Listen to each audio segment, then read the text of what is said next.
பரிசுத்த ஆவியானவர் எதுக்கு ஒப்பாக சொல்றார்? மத்தேயு 3ஆம் அதிகாரம் 16ஆம் வசனம் வாசிங்க. யோவான் அவருக்கு தடை செய்து, நான் உம்மாலே ஞானஸ்நானம் பெற வேண்டியதா இருக்க நீர் என்னிடத்தில் வரலாமா என்றான். இயேசு அவனுக்கு பிரதியுத்தரமாக, இப்பொழுது இடங்கொடு, இப்படி எல்லா நீதியையும் நிறைவேற்றுவது நமக்கு ஏற்றதா இருக்கிறது என்றார். அப்பொழுது அவருக்கு இடம் கொடுத்தான். இயேசு ஞானஸ்நானம் பெற்று ஜலத்திலிருந்து கரையேறின உடனே இதோ வானம் அவருக்கு திறக்கப்பட்டது. தேவ ஆவி புறாவை போல இறங்கி தம்மேல் வருகிறதை கண்டார்.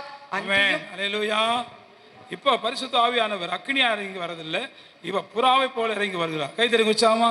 இயேசு ஞானஸ்நானம் பெற்று அவர் கரையேறின உடனே இதோ வானம் அவருக்கு திறக்கப்பட்டது. தேவ ஆவி புறாவை போல தம்மேல் இறங்கி வருகிறதை கண்டார். இப்போ பரிசுத்த ஆவியானவருக்கு பல உருவங்கள். ஏசாமிக்கு ஒரே உருவம் தான், அவர் மனுஷன மாதிரியே வருவார். ஆனால் பரிசுத்த ஆவிக்கு வேறு வேறு உருவம். அது இந்த 7 வாரம் நம்ம தியானிச்சுட்டு வரோம். இப்போ அக்னியா இறங்கி வந்தார் போன வாரம். இந்த வாரம் எப்படி வர்றாரு? புறாவை போல வர்றார். புறாவை போல, புறாவை போல. புறா மிக மிக முக்கியமானவர். இந்த ஆலயம் திறக்கும் போது யார் திறந்து வச்சது? இந்த ஆலயம் திறக்கும் போது பால் தினகர். பால் தினகர் திறக்கும் போது நாங்கள் என்ன செஞ்சோம்? நிறைய புறாவை பறக்க விட்டோம், பலூனை பறக்க விட்டோம். அதை பண்ணோம். 2வது பகுதியை திறந்தோம். யார் திறந்தது? யார் திறந்தது 2வது பகுதியை? ஆமாம். அப்போ ஒரு புறா வந்துச்சு. யார் பார்த்தது? அப்போ அந்த புல்ஃபீட்டில் ஒரு புறா உள்ளே வந்துச்சு. யார் பார்த்தது? பில்டர் பார்த்துருக்குறாரு, சசிகலா பார்த்துருக்கு, பாப்பா பார்த்துருக்குறா. அப்போ ஒரு புறா உள்ளே வந்துட்டு போச்சு, புல்ஃபீட்டுக்கு வந்துட்டு போச்சு. கைத்தட்டுக்கு உச்சாமா. அதான் பரிசுத்தாவியின் அடையாளம். பரிசுத்தாவியின் அப்படி தான் வருவார். வெளியே நிறைய இருக்கலாம், ஆனால் உள்ள சர்ச்சுக்கு உள்ளவர் தான். அந்த புறா எதை காட்டுது? பரிசுத்த ஆவியானவர் அங்கீகரிக்கிறார். அல்லேலூயா. பரிசுத்த நம்ம சபையில் மேட்டுப்பாளையத்திலிருந்து ஒரு சகோதரி வருவாங்க. 6வது நடந்துட்டு இருக்குது, ஈவினிங் சர்வீஸ், சாயங்காலம் கூட்டம். அப்போ அவங்க சொல்கிறாங்க, ஃபஸ்ட்டு இங்கே புறா பறக்கிறத நான் பார்க்குறேன். அப்போ எல்லாம் பார்த்தீங்கன்னா தரிசனத்தில் புறா பறந்து வரதை அது காட்டுவார். அப்போ தேவன் மகிமையான காரியங்கள்லாம் செஞ்சுட்டு இருந்தார். அல்லேலூயா. அப்போ அக்கடியாக இறங்கி வருவார், உண்மைதான். ஆனால் பனி போல் இறங்கி வரோம், மலையாக இறங்கி வரோம், நதியாக இறங்கி, நிறைய சிம்பல் நம்ம தியானிக்க போகிறோம். அந்த புறாவாக இறங்கி வர்றது மிக மிக முக்கியம். அல்லேலூயா. புறாவாக இறங்கி வருகிறார். ஏன்னா புறா மாதிரி இறங்கி வருகிறார்? ஆதியாகமம் 8ஆம் அதிகாரம் 12ஆம் வசனம் வாசிங்க. ஆதியாகமம் 8:12. ஆதியாகமம் 8:12. சீக்கிரம் வாசிங்க. 2-3 பேர் எடுத்துங்க. 7 நாள் பொறுத்து அவன் புறாவை வெளியே விட்டான், அது அவனிடத்திற்கு திரும்பி வரவில்லை. புறா தங்கிவிட்ட புறா. லூக்கா 4ஆம் அதிகாரம் 18ஆம் வசனம் வாசிங்க. லூக்கா 4:18. ஆதியாகமம் 8:11. லூக்கா 4:18 பாருங்க. அந்த புறா திரும்பி வரல, அது தங்கிவிட்ட புறா. கர்த்தருடைய ஆவியான என்மேல் இருக்கிறார். கர்த்தருடைய ஆவியானவர் என்மேல் இருக்கிறார். கர்த்தருடைய ஆவியான என்மேல் இருக்கிறார். கை தெரிஞ்சு வச்சாமா. பழைய ஏற்பாட்டு காலத்தில் பரிசுத்த ஆவி ஒரே இடம் தங்க மாட்டார். வந்து போயிடுவார், வந்து போவார். இந்த பூமியில் தங்க மாட்டார். சிம்சன் மேலே வருவார், போயிடுவார். கிதியோன் மேலே வருவார், போயிடுவார். எல்லா பரிசுத்தவான்கள் தீர்க்கதரிசிகள் மேலே வருவார், போயிடுவார். ஆனால் முதல்ல புறாவாக வருகிற பரிசுத்த ஆவியானவர் தங்கிவிட்டார். நோவாவின் பேலை கொடுத்து போன ஆவியானவர் தங்கிவிட்டார். ஆக தங்கும் புறா. ஆண்டவர் நம்மோடு தங்குவாரா? நம்முடைய நடவடிக்கை, நம்முடைய பேச்சு, நம்முடைய செயல் ஆண்டவருக்கு பிடிக்குமா? நல்லா வரீங்க. அப்படி நம்முடைய காரியங்கள் ஆண்டவருக்கு பிடிச்சா தான் நம்ம மேலே தங்குவார். ஆண்டவர் நீதிமான் ஆனார், அவர் ஞானஸ்நானம் எடுத்தார், கீழ்ப்படிஞ்சார், உடனே ஆண்டவர் தங்குறார். அல்லேலூயா. கர்த்தருடைய ஆவியானவர் என்மேல் இருக்கிறார். சொன்ன கர்த்தருடைய ஆவியானவர் என்மேல் இருக்கிறார். அவர் வந்து போயிட்டார், இல்லை என்மேல் இருக்கிறார். அப்போ நம்மோடு இருக்க விரும்புகிறார். அப்போ தங்கும் புறா. 2வது உன்னத பாட்டு புஸ்தகம் 6ஆம் அதிகாரம் 9ஆம் வசனம் வாசிங்க. உன்னத பாட்டுகள் 6:9. உன்னத பாட்டுகள் 6ஆம் அதிகாரம் 9ஆம் வசனம்.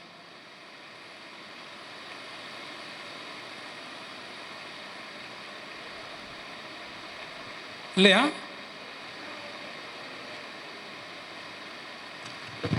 இப்படி இருக்கீங்களே. என் புறாவே, என் உத்தமி ஒருத்தியே, அவள் தன் தாய்க்கு ஒரே பிள்ளை, அவள் தன்னை பெற்றவளுக்கு அருமையானவள், குமார்த்தை அவளை கண்டு அவளை வாழ்த்தினார்கள். உத்தமியே, புறாவே, கபடற்றவளே, நல்லா கவனிங்க. இந்த புறா பரிசுத்தத்தை குறிக்கும். பரிசுத்தம், பரிசுத்தம், வெண்மையான புறா. அல்லேலூயா. பரிசுத்தம் தருவது அந்த புறா தான். அப்போ பரிசுத்த ஆவியானவர் இல்லாமல் நம்ம பரிசுத்தமாக வாழ முடியாது. பரிசுத்தமாக வாழணும் அப்படின்னா நமக்கு யார் வேணும்? அவன் கபடத்தவளை உத்தமியை ஆண்டவர் புகழ்றாரு. அதுதான் பரிசுத்த ஆவி. பரிசுத்த ஆவி இருந்தால் நம்ம வெண்மையாக இருப்போம். பரிசுத்த ஆவியாக இருந்தால் தூய்மையாக வாழ்வோம். பரிசுத்த ஆவி பெறாமல் நீங்கள் தூய்மையாக வாழ்றதுனா வெறும் கதை. அது நீங்கள் அந்நிய பாஷை பேசி ஆவியில் நிறைஞ்சு அப்பா ஆவியானவரே ஆவியானவரே, அந்த ஆவியானவருக்கு உங்களுக்கு நல்ல ஐக்கியம் இருக்கும்போது தான் உன் வாழ்க்கையில் பரிசுத்தம் காணப்படும். Every parts of your life, உன் வாழ்க்கையில் எல்லா பகுதி, வெளிப்படையான பகுதி, அந்தரங்க பகுதி, நீ எங்கே இருக்கிற வீட்டில், எந்த ரூமில் இருக்கிற, எந்த அறையில் இருக்கிற, என்ன பண்ணுற, எல்லாத்துலேயும் பரிசுத்தம் வரும். அல்ல சொல்லுங்க. நீ வீட்டுக்கு வாழ்க்கையில் வீட்டுக்குள்ளே இருந்தாலும் பரிசுத்தம், வெளியே போனாலும் பரிசுத்தம், கடைக்கு போனாலும் பரிசுத்தம், பள்ளிக்கூடம் போனாலும் பரிசுத்தம், மருத்துவமனைக்கு போனாலும் பரிசுத்தம். காரணம் பரிசுத்த ஆவியானவர் பரிசுத்தத்தை கொடுக்கிறவர். அல்லேலூயா. மூணாவது கலாத்தியர் 5:23 வாசிங்க. ஏன் ஆண்டவர் புறா போல வராரு? கலாத்தியர் 5:23 வாசிங்க. சாந்தம், இச்சையடக்கம், இப்படிப்பட்டவைகளுக்கு விரோதமான பிரமாணம் ஒன்றும் இல்லை. கலாத்தியர் 5:23. கசப்பு இல்லாத புறா, கசப்பு இல்லாத புறா. பரிசுத்த ஆவியானவர்கிட்ட நல்லா கவனிங்க. புறா எல்லா பறவைக்கும் எல்லாத்துக்கும் பிச்சு இருக்கும். கோழி அறுக்கும்போது கூட கோழி கடைக்காரன் கவனமாக இருப்பான். ஏன் தெரியுமா? அந்த பிச்சு கலந்துருச்சு, கறியே கசப்பாயிடும். கறி யாரும் வாங்க மாட்டாங்க, வாங்கினாலும் சாப்பிட முடியாது. அப்போ பிச்சு கண்டிப்பாக படுத்தணும். ஆனால் புறாவுக்கு மட்டும் என்ன இல்லை சொல்லுங்கள்? அப்போ கசப்பு இல்லாத ஒரு வாழ்க்கையை கொடுக்கறது பரிசுத்த ஆவியானவர். அதுதான் அவருக்கு புறா வடிவை கொடுத்துக்கிறார். இப்போ நிறைய பேருக்கு கசப்பு இருக்குது. திருவிழா எடுக்கும்போது கசப்பு, மனைவி மேலே கசப்பு, பிள்ளை மேலே கசப்பு, கணவன் மேலே கசப்பு. அந்த பிட்டர் எக்ஸ்பீரியன்ஸ் இருக்கக்கூடாது. கசப்பு இருக்கவே ஆவியானவர் அனுமதிக்கவே மாட்டோம். ஆவியான வந்துட்டாருன்னா கசப்பெல்லாம் போயிடும். அல்ல சொல்லுங்களாரும். அல்லேலூயா. யாரையும் கசந்து கொள்ளாதிருங்கள். ஆண்டவர் சொன்னார் கசந்து கொள்ளாதிருங்கள். இன்றைக்கி நம்ம வாழ்க்கையில் கசப்பு இருக்குது, நிறைய பகுதியில் கசப்பு இருக்குது. தற்கொலை பண்ணுறது எதுக்காக? வாழ்க்கையை கசந்து போய் சாகுறாங்க. வாழ்க்கையே கசந்து போயிடுது. டைவர்ஸ் எதுக்கு பண்ணுறாங்க? கணவன் மேலே கசப்பு, மனைவி மேலே கசப்பு. கசப்பு இல்லாத ஒரு பறவை உலகத்திலேயே புறா மட்டும்தான். அல்லையில சொல்லுங்களா? புறா மட்டும்தான், புறா மட்டும்தான். ஆனால் நீங்கள் வாழ்க்கையில் கசப்பு இல்லாமல் வாழ்கிறதுக்கு தான் பரிசுத்த ஆவியானவர் வர்றார். சரியா? அடுத்து வாசிங்க.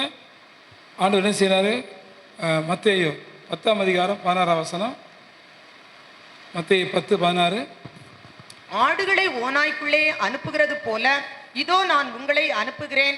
ஆகையால் சர்ப்பங்களைப் போல வினா உள்ளவர்களும் புறாக்களைப் போல கபடற்றவர்களுமாய் இருங்கள். எதுக்காக ஆண்டவர்? கபடு இல்லாதவர். கபடு உலகம், கபடு, கபடு, சூது, வாது, வஞ்சகம். நல்லா பண்ணுங்க. நீங்கள் கபடோடு வாழவே முடியாது. கபடோட பரலோகம் போக முடியாது. கபடோட ஜெபம் பண்ண முடியாது. கபடோட எதுவுமே செய்ய முடியாது. கபடு த கன்னிங் ஃபெல்லோ. அல்லேலூயா. இங்கே பார்க்குற மாதிரியே இருப்பான், அங்கே பார்ப்பான். அப்பா என்னத்தை சொல்லுங்க? நம்ம வீட்டில் நம்ம அப்பா அம்மா நம்மளை பார்த்து என்ன சொல்லுவாங்க? நம்மனே கள்ளங்கபடி இல்லாமல் இருக்கு, எப்படா அந்த உலகத்தில் பழப்ப நல்ல சொல்ல மாட்டேங்கிறீங்க. நீ எல்லார்ட்டையும் சிரித்து பேசுங்க, எல்லார்ட்டையும் அன்பாக பேசுங்க. அப்பா அம்மா திட்டுவாங்க. டே அவன் எப்படிப்பட்டவ தெரியுமா, அவன் எப்படிப்பட்டவ, எல்லார்ட்டையும் சிரிக்கிற, கள்ளங்கபடி இல்லாமல் இருக்கேடா, எப்படா பழப்ப அப்படின்னு தான் அம்மா அம்மா திட்டுவாங்க. அல்லேலூயா. கள்ளங்கபடின்றி கடுகளவு பயமின்றி உள்ளம் திறந்து சொல் உன் கதையை. கள்ளம் கபடின்றி கடுகளவு பயமின்றி உள்ளம் திறந்து சொல் உன் கதையை. ஆண்டவர்கிட்ட பேசும்போது கபடா பேசக்கூடாது, கபடா பழகக்கூடாது. அல்லேலூயா. அந்த யூதாஸுக்கு கபடு உள்ளவன், பேதுரு கபடு உள்ளவன், அவங்க சீசர்லாம் கபடு சொன்னீங்க. அபிஷேகம் பெற்ற பிறகு தான் அந்த கபடு அவங்களை விட்டு மாறுச்சு. அல்ல சொல்லுங்க எல்லாரும். பொண்ணு கேட்கும்போது கபடா மனசில் ஒன்று வச்சு வெளியே ஒன்று பேசுவான். பொண்ணு கேட்கும்போது நிறைய நம்மகிட்ட பழகும் போது அதே மாதிரி நம்மகிட்ட அழுகும் போது கபடா அழுவான். உண்மையாக அழுக மாட்டான் பாருங்க. நான் அப்படி நிறைய ஏமாந்துருக்கிறேன். இங்கே அழுவான், அங்கே போய் சிரிச்சுட்டு இருப்பான். என்னடா இப்படி அழுதான், அங்கே போய் சிரிக்கிறான், காப்பாடு. ஆனால் பரிசுத்தாவே இருக்க தெரியவே தெரியாது. பரிசுத்தா இப்படி இப்படி புறா பாருங்க, புறா இப்படி இப்படி இருக்கும். அது ஒரு இன்னோசென்ட் தான். அதுதான் சொல்லுங்க சொல்லுங்க, சொல்ல மாட்டீங்களே. நீங்கள் கபடு நிறைய உங்கள்கிட்ட இருக்குது, அப்படி தானே? எப்பா எப்பா அம்மா ஐயா, கபடோடு வாழாதீங்க. நல்லா இல்லை சொல்லுங்க எல்லாரும். அல்லேலூயா. கபடு இருந்துச்சு, ஒரு ஜெபத்தாண்ட கேட்க மாட்டேன். எக்காரணத்தை கொண்டும் கபடு உள்ள அனுமதிக்க. இன்னோசென்ட் சொல்லுங்க, அப்பாவி சொல்லுங்க. உங்களை பார்த்து பக்கத்து வீட்டுக்காரன், எதிர் வீட்டுக்காரன், உங்களோட வேலை செய்கிறவன் எத்தனை பேர் அப்பாவிடா, இவங்க அந்த அம்பில் அப்பாவி, இவங்க அப்பாவி அப்படின்னு எத்தனை பேர் உங்களை சாட்சி சொல்லியிருக்காங்க சொல்லுங்க. நல்ல அறிவாளி, நல்ல புத்திசாலி, நல்ல பலசாலி அப்படி சொல்லியிருப்பாங்க. ஆனால் உங்களை பற்றி அப்பாவி, என் கணவர் அப்பாவி, உன் மனைவி சொல்லிக்காளா? மனைவிட்ட கேட்டு பார்த்தா தெரியும். அப்பா புருஷனை கேட்டுப்பாங்க, என் மனைவி ஒரு அப்பாவி. என்ன சாமிஜர் அடிக்கடி ஒரு மனைவி பற்றி சொல்லுவார். சாமிஜர் மனைவி ஃபுல்லாக குண்டா இருப்பாங்க, நல்ல அருமையான நல்ல தாய் அவங்க, ரொம்ப நல்லா பழகும் அவங்ககிட்ட. அவ்வளோ இன்னோசென்ட் அவங்க, ஒரு கபடு இருக்காது. அவன் இன்னோசென்ட்டாக இருப்பாங்க தெரியுமா உங்களுக்கு? அது மாதிரி பெருமாள்ஸை பார்த்தீங்கன்னா இன்னோசென்ட்டாக இருப்பார். அவர்கிட்ட ஒரு சூதுவாதம் இருக்காது. இந்த சிஎஸ்ஐக்காரன், இந்த டிஎல்சி, இந்த ஆவிக்குரிய சபைன்னு சொல்கிற ஆளுகிட்ட நிறைய கபடு இருக்கும். ஆனால் இந்த மனுஷன்கிட்ட யார்கிட்ட பெருமாள்ஸ்கிட்ட ஒரு கபடு இருக்காது. சின்ன பிள்ளை மாதிரி அவர் பாட்டு குதிப்பார், அவரும் நடப்பார், அவர் பாட்டு ஓடுவார், என்ன கொடுத்தாலும் வாங்கி சாப்பிட்டுக்குவார். நம்மளுக்கு 4 முறை பார்ப்பான் திருப்பி திருப்பி. நல்லதா? கபடு நம்ம ஆளு என்ன? ஐயோ கடவுளே, கபடு இல்லாத ஒரு பறவைன்னா அது என்னது? புறா.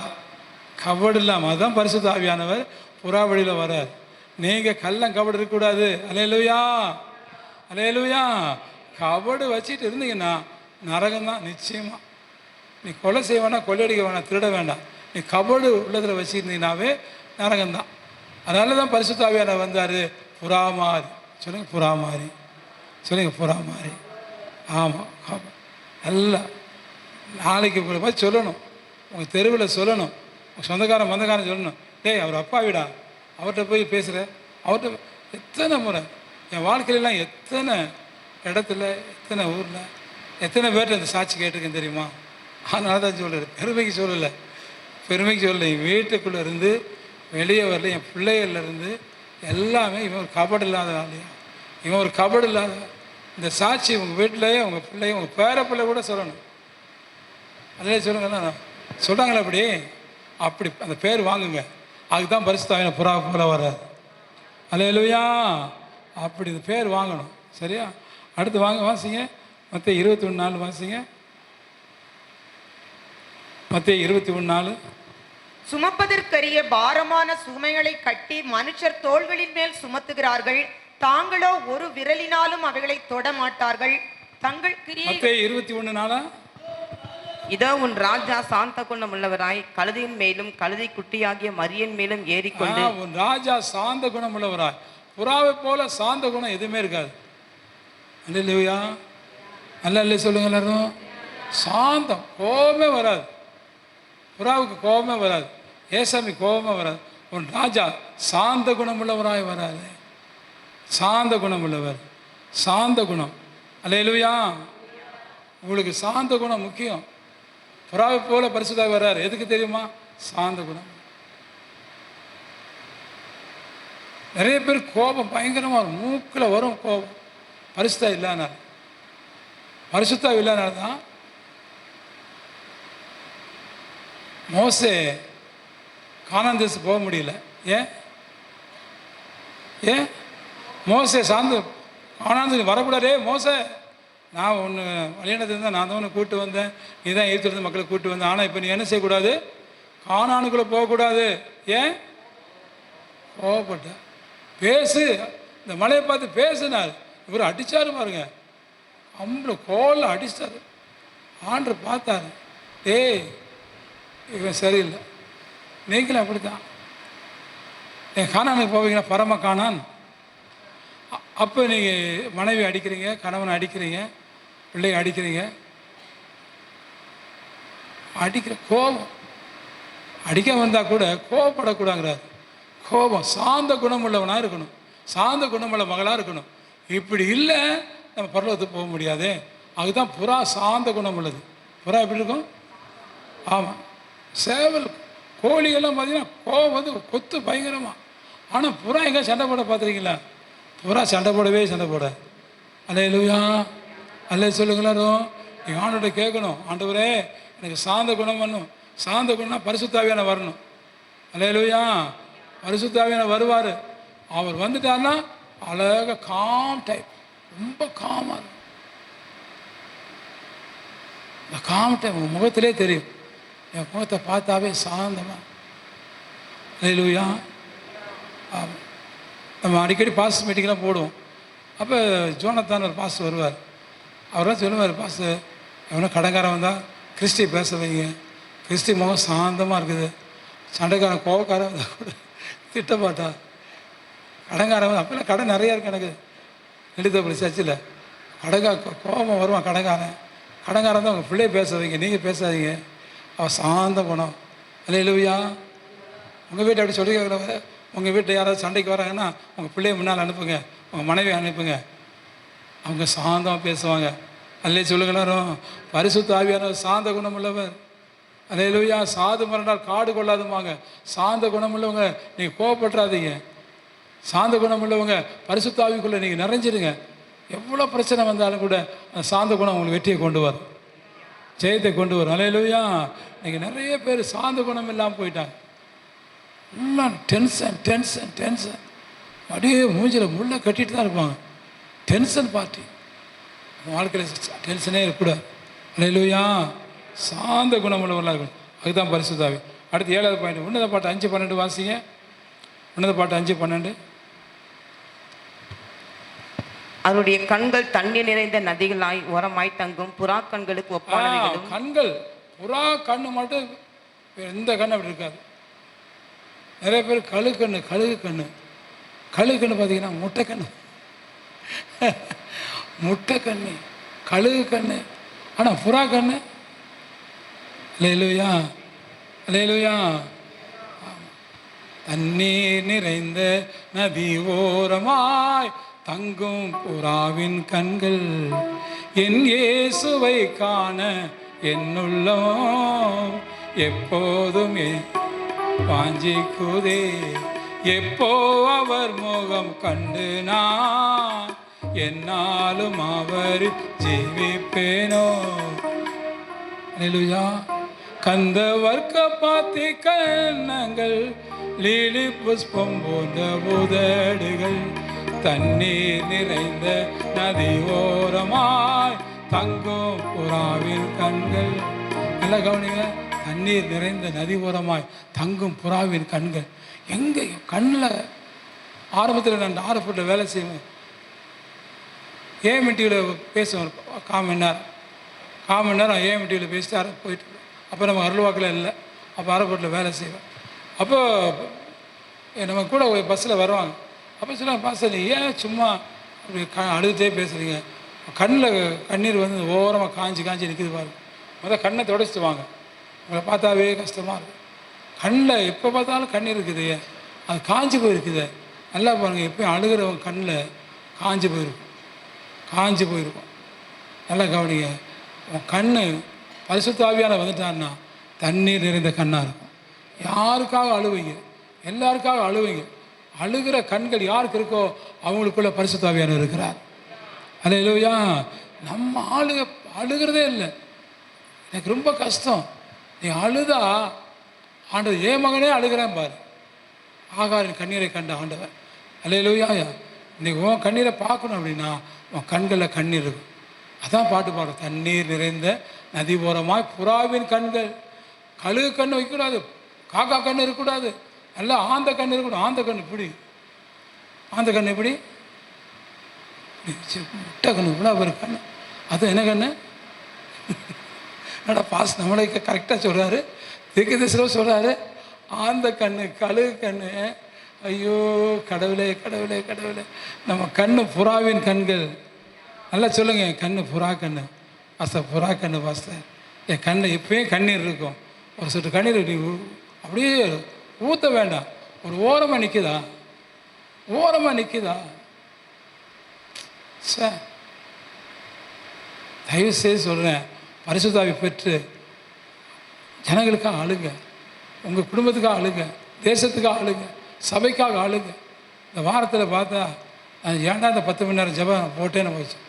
பயங்கர ஆளுங்க. அப்பா கண்ணீர் பார்த்தீங்கன்னா நம்ம சபையில் ஒரு 4-5 பேரை கூட ஜெபம் பண்ணி, இல்லை நீங்கள் எல்லாம் யாரும் வரல ஜெபத்துக்கு. அது இந்த ரோசி ஜெபிச்சது நான் பயந்தே போயிட்டேன், செத்து போயிட்டாங்க யாரும் சபையில்.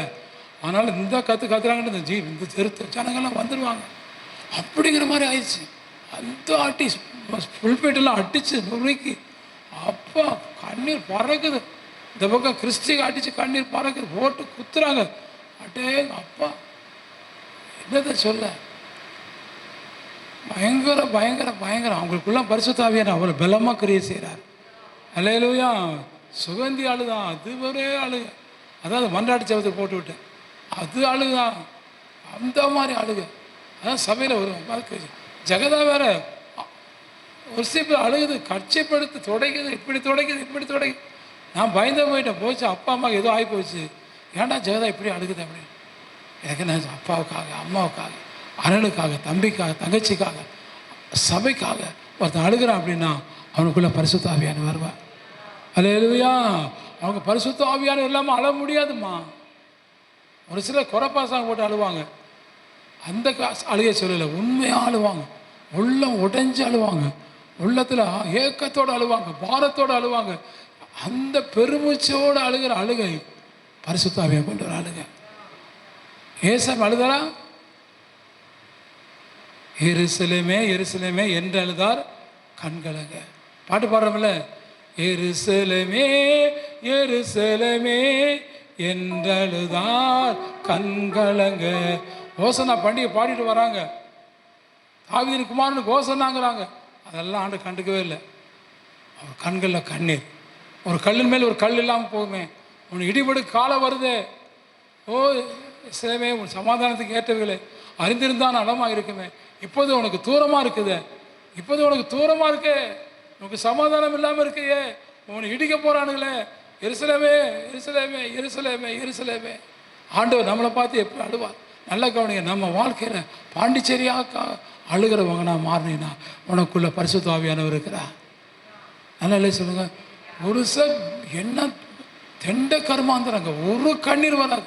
புருஷன் செத்து படுக்க வச்சிருக்காங்க, இது இப்போ ஃப்ரெண்டுகிட்ட உட்காந்து கிண்டல் அடிச்சு உட்காந்துருக்கு மனைவி. ஆனால் ஒரு சில சாவுட்டுக்கு வந்தேன்னா அப்படி நெருப்பாக மாறிடுவேன். ஏன்னா புருஷன் செத்து படுத்துருப்பாமா, இது ஒரு கூட்டம் போட்டு பேசி வச்சுட்டு இருக்குது. அண்டாச்சி படுறதுலாம் நான் போய் நான் பார்சலாம் பார்த்து எனக்கு வந்துச்சு பாரு கோபம். அட பிசாசே, அவங்க கூட இந்த பாச வாழ்ந்துட்டு இருந்தாரு. புருஷன் செத்து படுறது கண்ணீரே வரல, கண்ணீரே வரல. அது 10 லேடிஸ் மீட்டிங் நடத்திட்டு உட்காந்துருக்கு. அவங்களுக்கு ஜெர்மெண்ட்டு சொல்லிட்டு வந்தேம்மா, போங்க புருஷன்கிட்ட கொடு, கொஞ்சம் நேரத்தை தூக்கிட்டு போயிடுவாங்க. கொஞ்சம் நேரத்தை போயிடுவார் அவர். போ, கடைசி நேரமாச்சு போய் நெல்லு கூட பார்க்க வர்றவங்க எடுத்து பேசு. இல்லையா, இன்னைக்கு பார்த்தீங்கன்னா தாய் செத்துருக்கும், தகப்பன் செத்துருக்கும், புள்ள செத்துருக்கும். இந்த மாடு கிண்டல் அடிச்சுட்டு பேசிட்டு அது என்ன இது என்ன என்னத்தை சொல்லுங்க. அம்மா மருத்துவமனையில் போய் அண்ணன் சாமியாரை போகிறாரு, உயிருக்கு போராடிட்டு இருக்கிறான் புருஷன். இது பூ வச்சுட்டு பொட்டு வச்சுட்டு சேலை அழகாக கட்டிட்டு ஒருத்தர் பேசிட்டு இருக்குது. அண்ணன் சாமியாரை கேட்டார், என்னம்மா? ஆமாம், அவர் ரொம்ப டாக்டர் முடியான்ட்டாரு, அவர் பழக மாட்டார் சார். அண்ணன் அவர் பழக மாட்டார். அண்ணன் சொல்கிறாரு சாமியார், அந்த வார்டில் ஐசி வார்டில் புருஷன் உயிருக்கு போராடிட்டு இருக்கிறா. இப்போ இன்னொருத்தவங்க உட்காந்து நின்று பேசி கிட்ட அடிச்சுட்டு இருக்கிறான். கேட்டால் அது டாக்டர் சொல்லிட்டார் பழக மாட்டான்னு. அதுக்காக நான் என்ன பண்ண, அந்த புருஷன் கண்கலங்க நான் சாமியாரை பார்க்குறேன். திரும்பி அவங்கெல்லாம் கிறிஸ்தவங்க எல்லாம் அருமையான தேவ பிள்ளைங்க. அழுகிறேம்மா, என்ன சொல்கிறது தெரியுமா? நீ அழுகணும் அப்படின்னா உனக்குள்ள பரிசுத்த ஆவியானவர் வரணும். உனக்குள்ள பரிசுத்த ஆவியானவர் வந்தால் மட்டும்தான் நீ அழ முடியும். அழுகிறவர்களால காரியங்களை சாதிப்பார் ஆண்டவர். அழுக ஆரம்பிச்சிட்டீங்க, அற்புதம் நடக்கும். நீங்கள் பார்க்க சாக போகிற கணவனுக்காக நீங்கள் அழுக 10 நாள் ஆண்டவர் கூட்டி கொடுத்துருவார். அல்லேலூயா. சுகமாகத்துமாக்காரு. இசைக்கிய ராஜா 17 5 வருஷத்தை கூட்டி கொடுத்த ஆண்டவர் 15 வருஷத்தை கூட்டி கொடுத்தாரு. 15 நாளாச்சும் கூட்டி கொடுப்பார். அறக்க பறக்க அந்த உயிரை எடுக்கவே மாட்டார் ஆண்டவர். கைத்தட்டு வச்சாமா, நான் எத்தனை இடத்த பார்த்துக்கிறேன். அறக்க பதறி அழுதுருக்காங்க. உயிர் போகிறது வாரதா இருக்குன்னா அந்த உயிரைக்காக அழுகிறவங்களுக்காக ஆண்டவர் 10 நாளோ 15 நாளோ 10 மாதமோ கூட அந்த வருஷத்தை கூட்டி கொடுத்துருக்கிறார். நிச்சயமாக உங்களுக்கு கூட்டி கொடுப்பார். எந்த காரணத்தை கொண்டு அழுகையை மட்டும் நிப்பாட்டாதீங்க. அழுகிற கண்கள் பாக்கியமுள்ள கண்களுமா, கருணை கண்கள், ஆசீர்வதிக்கப்படுவான். ஆண்டவர் சொன்னார், கண்ணீரோடு விதைக்கிறவன் அவன் கம்பீரத்தோடு அறுப்பான் ஆண்டவர் சொல்லியிருக்கிறார். ஆண்டவர் எந்த இடத்துலையும் கண்ணீர் விட்டவங்களை அப்படி கண்டு காண திரும்பிட்டு போகவே மாட்டார். நிறைய பேர் திரும்பிட்டு போவாருன்னா அவங்க அழுக மாட்டாங்க. ஆனால் அழுகிறவங்களை பார்த்து நின்றுவார் ஆண்டவர்.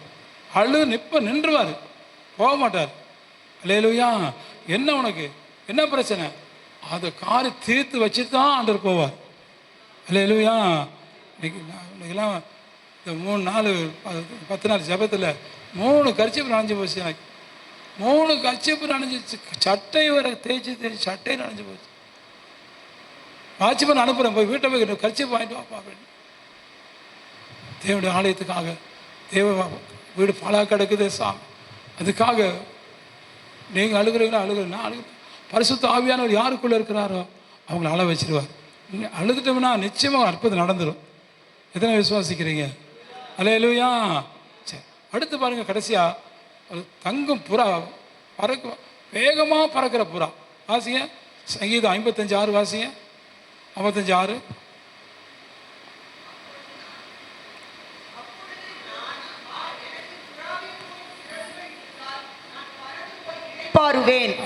எனக்கு புறா போல சிறகு இருந்தா வேகமா பறந்து போய் இளைப்பாறுவேன்.